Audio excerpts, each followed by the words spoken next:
Hello everyone, welcome to Sanmargaha classes.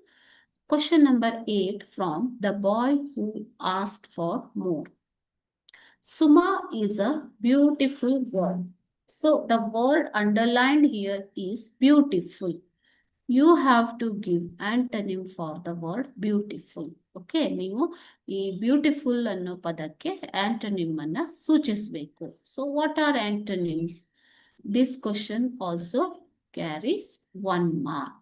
1 mark question idu. Antonym means a word that is the opposite of another word or which shows the contrast meaning. Contrast ಅಂದ್ರೆ ವಿರುದ್ಧ ಪದವನ್ನ ವಿರುದ್ಧ ಅರ್ಥವನ್ನ ಕೊಡುವ ಪದವನ್ನ ನಾವು ಆಂಟೋನಿಮ್ ಅಂತ ಹೇಳ್ತೀವಿ. Antonyms are the words that give contrast meaning, ವಿರುದ್ಧ ಅರ್ಥವನ್ನ ಕೊಡುವಂಥದ್ದು. ಓಕೆನಾ? ಸೊ ಇವಾಗ ಬ್ಯೂಟಿಫುಲ್ ಅನ್ನೋದಕ್ಕೆ ಅಪೋಸಿಟ್ ವರ್ಡ್ ಯಾವುದು ಮಕ್ಕಳೇ?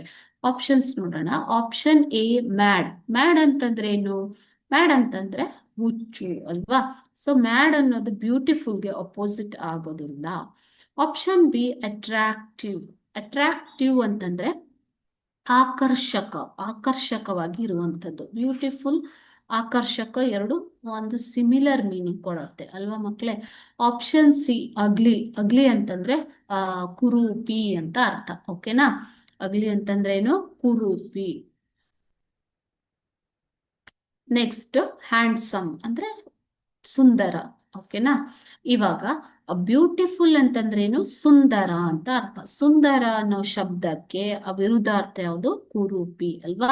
So Suma is a beautiful girl. ಆಕೆ ತುಂಬಾ ಸುಂದರವಾದ ಹುಡುಗಿ. ಸುಂದರ ಅನ್ನೋದಕ್ಕೆ ವಿರುದ್ಧ ಪದ ಅಥವಾ ಆಂಟೋನಿಮ್ is ugly. Beautiful and ugly are the opposite words. Option C, ugly, is a correct answer. Okay. Thank you.